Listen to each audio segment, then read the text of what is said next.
Сәлеметсіңдер ме балалар? Бүгін 10-шы сабақта біз жаңа тақырып кеңістік геометриялық фигуралар көлемді өлшеу деген тақырыпты өтетін боламыз. Бірінші тапсырмаға қарайық. Кеңістік фигураларды атауын есіңе түсір. Олардың қайсысы ішіне қырлары 1 см болатын көптеген кішкентай текшелерді салуға ыңғайлы қорапқа ұқсас дейді. Тұрған қораптың ұзындығы 5 см, ені 3 см және биіктігі 4 см. Оған қырлары 1 см болатын қанша текше сиятын есептеп көр дейді. Арман өз есептеуін жүргізді. Ол бір қатарда қырлары 1 см болатын қанша текше бар екендігін санады. 5 көбейтілген 3, сонда 15 текше болады. Содан соң осындай қатарлардың санына, яғни 4-ке көбейтті. Сонда 15-ті 4-ке көбейтсек 60 текше болады екен. Ал сен қалай санадың дейді. Ол үшін қораптың көлемін табамыз. 5 см-ді 3-ке, оны 4-ке көбейтеміз. Сонда 60 см куб болады.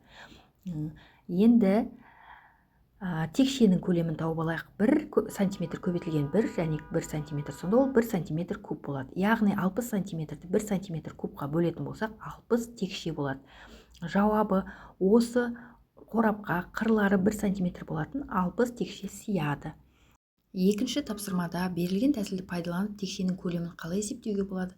Қабырғалар 3 см болатын текше пішінді қорапқа қырлары 1 см болатын текшелерді салды деп ойла. Қалай есептейтініңді айтып бер дейді. Біз бұл жерде де тура осы тәсілмен есептейміз.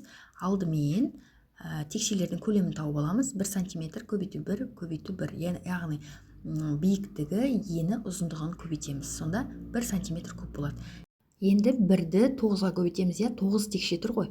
Сонда 9 см куб болады. Енді 9 см кубты 3 қатар текше тұр ғой. 3 қатар текшеге көбейтеміз. Сонда 9-ді 3-ге көбейтсек 24 см куб болады.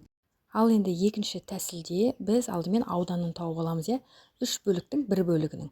3 см 3 см көбейтсек 9 см квадрат болады, ауданы.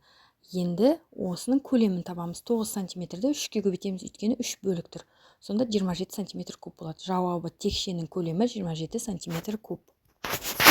Енді есімізде сақтап алайық. 1 см куб дегеніміз 1000 мм куб болады. 1 дециметр куб дегеніміз 1000 сантиметр куб болады. Ал 1 метр куб дегеніміз 1000 дециметр куб. Ал 1 дециметр куб дегеніміз 1 миллион миллиметр куб болады. 1 миллиметр куб дегеніміз 1 миллион сантиметр куб болады. Ал 1 литр суымыз 1 дециметр куб болады. Үшінші А есепте айналаңнан шамамен көлемі осындай заттарды табуға тырыс дейді. Ең бірінші кішкентай 1 см кубтық текшені көрсетіп отыр. 1 см кубтық текше, мысалы 6 жағы бар ойын сүйегі. Сендер ойлайсыңдар, бір жағында 1, бір жағында 2, сондай 6-ға дейінгі саны бар ойын сүйегі.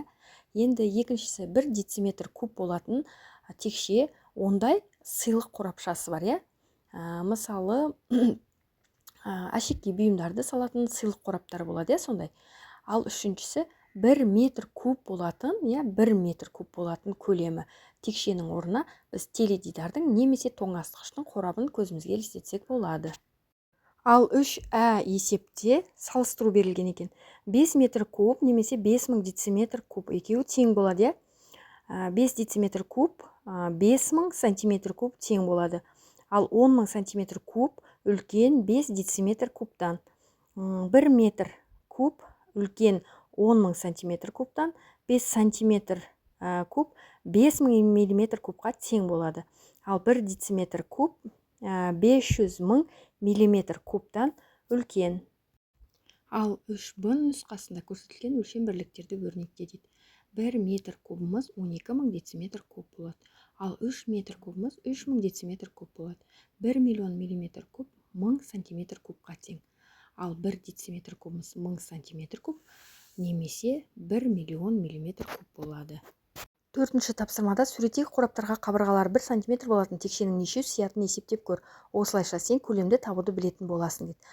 Міне 1 см-лік текше тұр. Енді бірінші қорапты алайық. Бірінші қораптың ені 2 см, ұзындығы 3 см, биіктігі 5 см екен. Енді осыны бір-біріне көбейтіп, біз көлемін тауып аламыз. 3-ті 2-ге, оны 5-ке көбейтсек 30 см куб болады. Енді текшенің көлемін табайық. 1 см куб болады. Енді 30 см кубты бөлеміз 1 см кубқа. Сонда бірінші қорапқа 30 текше сияды екен. Ал екіншісінің ұзындығы 8 см, биіктігі 1 см. Ені 1 см екен, енді бір-біріне көбейтеміз. 8 см-ді 4-ге және оны 1-ге көбейтсек 32 см куб болады. Енді 32 см кубты 1 см-ге бөлсек 32 текше сияды екен. Яғни екінші қорапқа 32 текше сияды. 5-ші тапсырмада ойлан және сұраққа жауап бер дейді. Қырлары 3 см болатын жасыл ағаш текше, қырлары 1 см болатын текшелерге бөлінді. 3 жағы боялған неше текше алынды? 2 жағы боялғанша, 1 жағы боялғанша дейді. Енді қарайық, кубик, рубик сияқты екен. 3 жағы боялған, төбесінде 4 қыры, астында 4 қыры, яғни 8 текшенің 3 қыры боялған екен. Енді 2 жағы боялған 12 текше бар екен, және 1 жағы боялған 6 текше шығады екен. 6-шы тапсырмада бір таңбалы сандардың кубтарының мәнін есіңе түсір. Бір таңбалы сандардың және 10 санының кубы мен квадратының мәні қаншаға тең екенін жаз дейді. 1-дің квадраты 1 болады, 2-нің квадраты 4, 3-дің квадраты 9, 4-дің квадраты 16, 5-дің квадраты 25, 6-ның квадраты 36 болады, 7-нің квадраты 47, 8-дің квадраты 64, 9-ның квадраты 81, 10-ның квадраты 100 болады.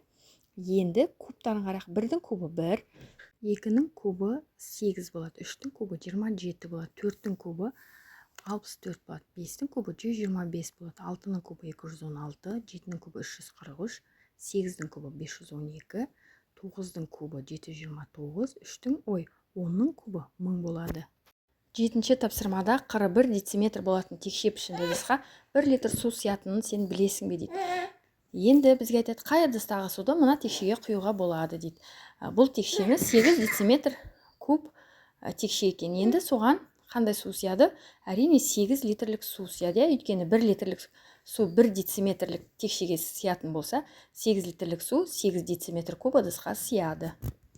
8-ші есепте баған түрінде есепте деп берді. 345-ке 345-ті қоссақ 690 болады. 3456-ға 3456-ны қоссақ 6912 болады.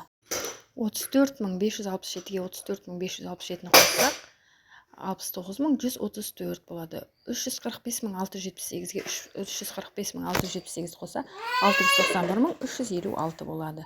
Енді тура осындай алуды есептеп шығарамыз. 9-ші тапсырмада есепті шығар дейді. Ағайынды 3 жігіт ішінде 99 бағалы тас бар, қобдиша тауып алды. Қобдишада 9 анартас, 8 гауһартас, 9 ақық, 10 алтын, 11 лағыл, 12 меруерт, 13 жақұт, 14 зүмірет, 15 алмас тастар болды. Ағайындылар тастарды тең бөлісе алмады. Олар зергерге барды дейді. Олар әрқайсына тастың 3 түрінен 33 тастан бөліп алуды ұсынды. Олар асыл тастарды қалай бөлісті дейді. Яғни әрқайсында 33 тастан болу керек. Енді 33 тастан болу үшін әрқайсына бөлеміз. Сонда бірінші жігітке 7 анартас, 12 меруерт, 14 зүмірет шығады екен.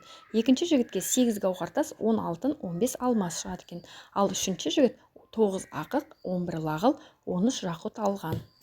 10-шы есепте көрсетілген өлшем бірліктерді өрнекте дейді. 500 грамм 3 миллиграммды 500 мың 3 миллиграмм деп өрнектейміз. Ал 4000 дециметр кубты метр кубқа айландырсақ 4 метр куб болады. 14 ғасырды жылға айландырсақ 1400 жыл болады. 1 сантиметр квадрат 300 миллиметр куб болады, квадрат болады.